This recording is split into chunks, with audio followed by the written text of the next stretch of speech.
Welcome to spider posting. ఈరోజు కార్యక్రమంలో మనం చర్చించబోయే అంశం పెన్షన్ విధానం గురించి.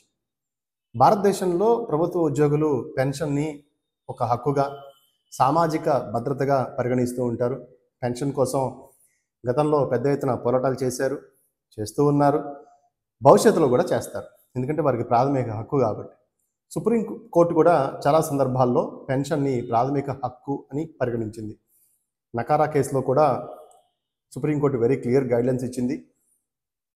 పెన్షన్ని ప్రాథమిక హక్కుగా పరిగణించాలి, ప్రభుత్వ ఉద్యోగులకి దాన్ని ఖచ్చితంగా అమలు చేయాలి అని చెప్పి సుప్రీంకోర్టు జడ్జిమెంట్ కూడా చెప్పింది.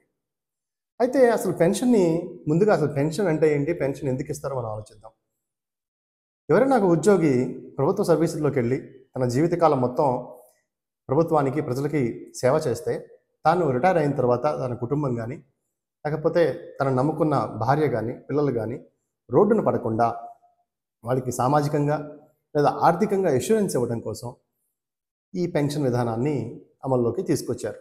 ఈ పెన్షన్ విధానం వలన ప్రభుత్వ సర్వీసుల్లోకి వచ్చిన వారికి సామాజిక ఆర్థిక భద్రత కల్పించడం కోసం దీని ప్రాథమిక లక్ష్యం.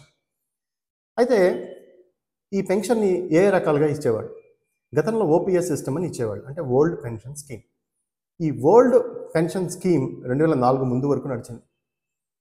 ఈ ఓల్డ్ పెన్షన్ స్కీమ్లో ఏం జరుగుతుంది అంటే, ఎవరైనా ప్రభుత్వ ఉద్యోగి తను రిటైర్మెంట్ అయిపోయి, అంటే తన చివరి నెల జీతం ఎంత తీసుకుంటే, ఫర్ ఎగ్జాంపుల్ ఒక ప్రభుత్వ ఉద్యోగి తన చివరి నెల జీతం ₹1,00,000 తీసుకుంటే అందులో 50% డైరెక్ట్గా, అంటే ₹50,000 ఆయనకి పెన్షన్గా వచ్చేది.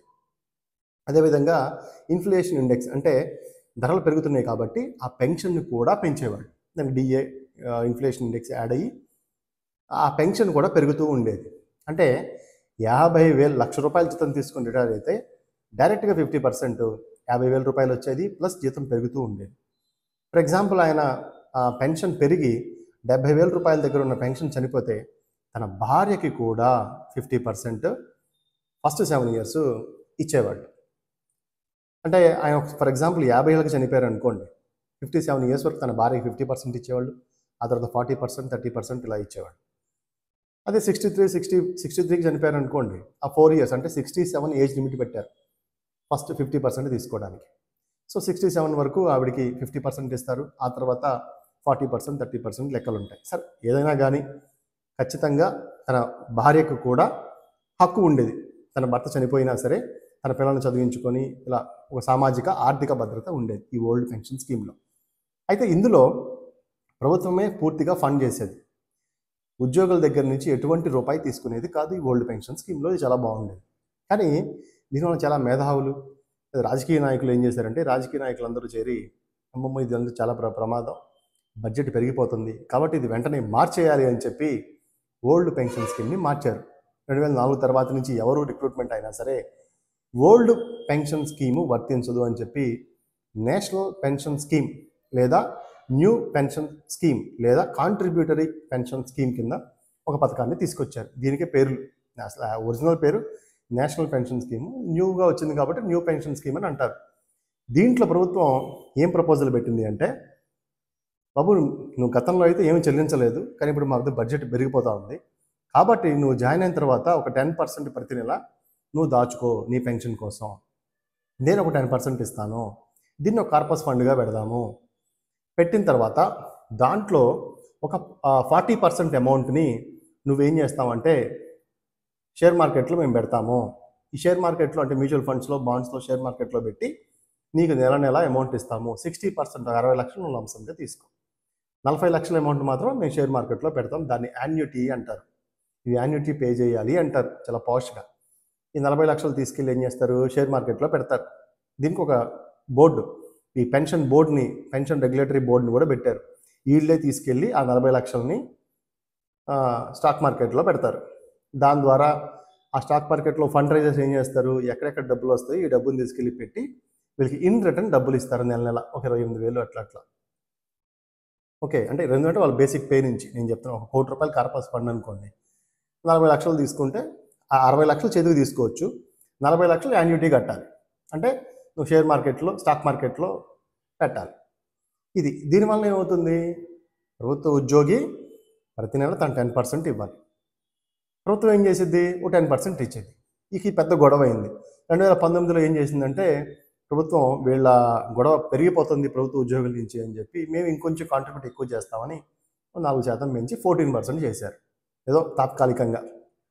కానీ ఏదేమైనా కానీ ఓల్డ్ పెన్షన్ స్కీమ్ టైప్లో లేదు. ఏదైనా సరే 40% యాన్యుటీ తీసుకెళ్ళి స్టాక్ మార్కెట్లో పెడుతున్నారు. 60% లంసమ్ అమౌంట్ వచ్చేస్తుంది కదా నీకు. 60 లక్షలు, ₹1 కోటి నువ్వు దాచావయ్యా, నీకు 60% వచ్చేస్తుంది కదా, ఇల్లు కొనుక్కో, అవి కొనుక్కో అని చెప్తున్నారు. ఇదా ఇది ఉద్యోగ భద్రత? కాదు కదా. సో దీని మీద ప్రభుత్వ ఉద్యోగులు తీవ్రంగా వ్యతిరేకించి పెద్ద ఎత్తున ఆందోళన గొడవలు చేస్తూ ఉన్నారు. ఇక మన రాష్ట్రంలో అయితే నేను చెప్పేది 14% కేంద్ర ప్రభుత్వాలు. మన రాష్ట్రంలో అయితే 10% కొన్ని కొన్ని రాష్ట్రాల్లో 10% ఇవ్వడానికే చాలా ఇబ్బంది పడుతూ ఉన్నారు. సో ఇలాగా వీళ్ళ బాధ వర్ణాతీతం. దీంట్లో మనకు ఓల్డ్ పెన్షన్ స్కీమ్లో లాగా భర్తకి లేదా భార్యకి ఎవరికి కూడా ఫ్యామిలీ పెన్షన్ అనేది లేదు. ఇంకంతటితో 60 లక్షలు తీసుకోవటం, ఆ తర్వాత వచ్చిన 40% ఆ పెన్షన్ స్కీమ్లో పెట్టుకోవడం, ఆ స్టాక్ మార్కెట్ నేను ఎలా చూస్తే తీసుకోవడం. అది కనుక మార్కెట్ ఫ్లక్చుయేషన్ అయ్యి, అది మార్కెట్ మీద ఆధారపడి ఉంటుంది. స్టాక్ మార్కెట్ అని చెప్పలేం. అది పెరిగితే డబ్బులు వస్తాయి, ఒకవేళ తగ్గితే తగ్గచ్చు, ఏదైనా జరగచ్చు. ఒకవేళ తగ్గింది అనుకోండి, ఇంక ఇక డబ్బులు రావు. దానిలో జీరో అయిపోతే డబ్బులు రావు. అక్కడ గ్యారంటీ, ప్రభుత్వ గ్యారంటీ ఏమీ లేదు. సో దీని మీద తీవ్ర ఎత్తున విమర్శలు రావడంతో బాగా ఆలోచించి సోమనాథన్ కమిషన్ ఒకటి వేశారు. రీసెంట్గా సోమనాథన్ కమిషన్ ఒక రిపోర్ట్ తీసుకొచ్చి ఏం చేశారంటే, ఒక హైబ్రిడ్ స్కీమ్ తీసుకొచ్చారు. ఎందుకు హైబ్రిడ్ స్కీమ్ అంటున్నామంటే, old pension scheme, new pension స్కీమ్ని రెండూ కలిపి మిక్సీలో వేసి ఒక స్కీమ్ని తీసుకొచ్చారు. దీంట్లో ప్రభుత్వం ఏం చెప్తుందంటే, మేము గ్యారంటీ ఇస్తాము. మీరు లాస్ట్ డ్రా చేసిన అమౌంట్, బేసిక్ పే ఏదైతే ఉందో, ఒక బేసిక్ పేని వాళ్ళు నిర్ధారిస్తారు. ఆ బేసిక్ పే ఎలా నిర్ధారిస్తారు? లాస్ట్ 12 మంత్స్ ఎంత జీతం తీసుకున్నారు. అంటే కొంతమందికి ఒక 6 నెలలు ఒక జీతం తీసుకోవచ్చు, తర్వాత ప్రమోషన్స్ వచ్చి ఇంకొక 6 నెలలు జీతం పెరగచ్చు. అవన్నీ 12తో డివైడెడ్ బై చేసి ఒక యావరేజ్ ఇన్కమ్ తీస్తారు. బాబు ఇదిగో నీ బేసిక్ పే అంటారు.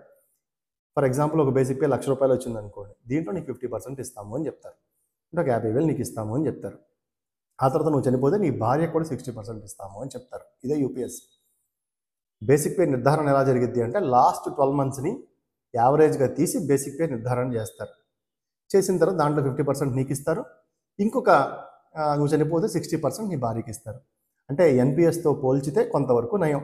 ఎన్పిఎస్లో 60 లక్షలు నువ్వు తీసేసుకుంటావు, 60% నువ్వు లంసంగా తీసేసుకున్న తర్వాత 40% యాన్యుటీ పేరుతో నువ్వేం చేస్తున్నావు? స్టాక్ మార్కెట్లో పెడుతున్నావు.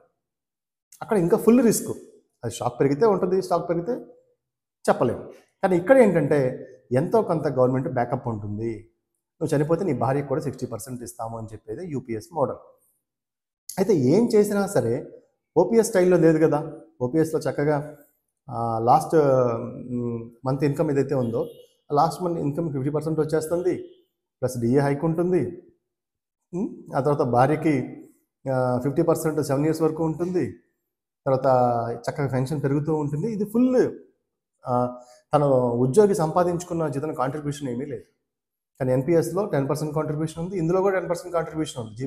యూపీఎస్లో కూడా ఎన్పిఎస్ లాగే 10% కాంట్రిబ్యూషన్ చేయాల్సిందే. ఎన్పిఎస్ కాంట్రిబ్యూషన్ చేయాలి. గవర్నమెంట్ ఏం చేసిందంటే, మేము గతంలో 14% ఇస్తున్నాం కాబట్టి ఇప్పుడు 18.5% అదనంగా చేరుస్తాము అని చెప్పింది యూపీఎస్లో. అంతే, అదనంగా చేరుస్తాము అని చెప్పి ఒక basic pay last 12 months average తీసి ఒక బేసిక్ పే నిర్ధారించి, ఆ బేసిక్ పేలో సగం ఇస్తున్నారు, నువ్వు చనిపోతే సగం భార్యకి ఇస్తున్నారు. అంటే ఎన్పిఎస్తో పోల్చితే ఎంతో కొంత బ్యాకప్ ఉంది. ప్రభుత్వం బ్యాకప్ ఇస్తుంది, సపోర్ట్ ఇస్తుంది. ఎందుకు అంటే కొంత భార్యకు కూడా ఏదో చనిపోతే వస్తుంది కాబట్టి.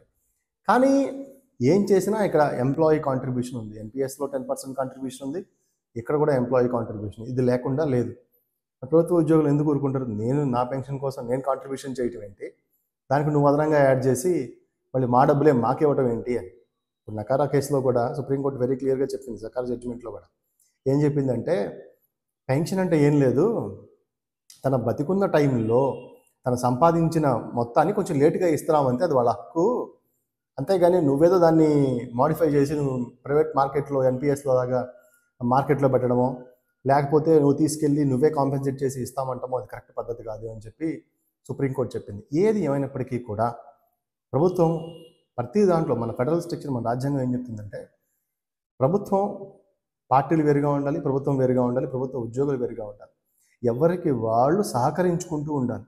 అంతేగాని ఈ వ్యవస్థల్లో ప్రైవేట్ వ్యక్తులు జోక్యం కనుక చేసుకుంటే ప్రభుత్వ ఉద్యోగుల్లోకి ఫండ్ రైజెస్ వచ్చేస్తాయి, వారి జీతాల్లోకి ఫండ్ రైజెస్ వస్తే వాళ్ళ అంటే ఏంటి, వ్యవస్థలోకి వచ్చేసినట్టే.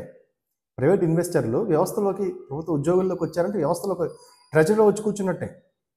అంటే వాళ్ళకి ఆదాయం ఎంతో తెలిసిద్ది, వాళ్ళ లెక్కలు ఎంతో తెలుస్తుంది, ప్రభుత్వ ఆదాయం ఏంటి, లెక్కలు ఏంటి, ఉద్యోగులు ఎంతమంది, ఇవన్నీ కూడా తెలుస్తూ ఉంటాయి కదా. కేంద్ర ప్రభుత్వ ఉద్యోగులు 10 లక్షల మంది ఉంటే సుమారు 1 కోటి మంది రాష్ట్ర ప్రభుత్వ ఉద్యోగులు ఉంటారు. ఈ లెక్కలు అనేవి తెలుస్తాయి. అదనపు భారం సుమారు ఎంత పడుతుంది, యూపీఎస్ వల్ల ఒక 6,200 కోట్ల రూపాయలు అదనపు భారం పడే పరిస్థితి ఉంటుంది. ఈ లెక్కలన్నీ వాళ్ళకి తెలుస్తాయి. కాబట్టి ప్రైవేటు వ్యక్తులకి ప్రభుత్వ లెక్కలు తెలియకూడదు. ఈ కార్పొరేట్ వ్యక్తులకి, ఫండ్ రైజర్స్కి ఎప్పుడైతే ప్రభుత్వ లెక్కలు తెలుస్తూ ఉంటాయో, ప్రభుత్వం ఏదైతే సావర్నిటీ ఉందో ఈ సావర్నిటీ కోల్పోతుంది, ప్రైవేట్ వ్యక్తుల చేతుల్లోకి క్రమక్రమంగా వెళ్ళిపోతుంది. ఇది చాలా తప్పు. ఇదే హిందూ ఆర్టికల్లో కూడా ఈరోజు వచ్చింది. దీని అవుట్లైన్ చెప్పాను. ఇంకేదైనా దీని గురించి డీటెయిల్డ్గా ఓపీఎస్ గురించి కానీ, ఎన్పిఎస్ కానీ, యూపీఎస్ కానీ మీరు డిస్కస్ చేయాలంటే ఇంకొంచెం డీటెయిల్డ్గా చేయండి. షార్ట్ వీడియో కాబట్టి నేను చాలా షార్ట్గా చెప్తాను, లేదంటే క్యాలిక్యులేట్ చేసుకొని చెప్పచ్చు. చెప్పిన బ్రీఫ్, దీని లైన్ అర్థం చేసుకోండి, ఇంకొంచెం మీరు ఓన్గా రీసెర్చ్ చేయండి. Thank you very much. మరొక మంచి వీడియోతో మళ్ళీ మనం కలుద్దాం.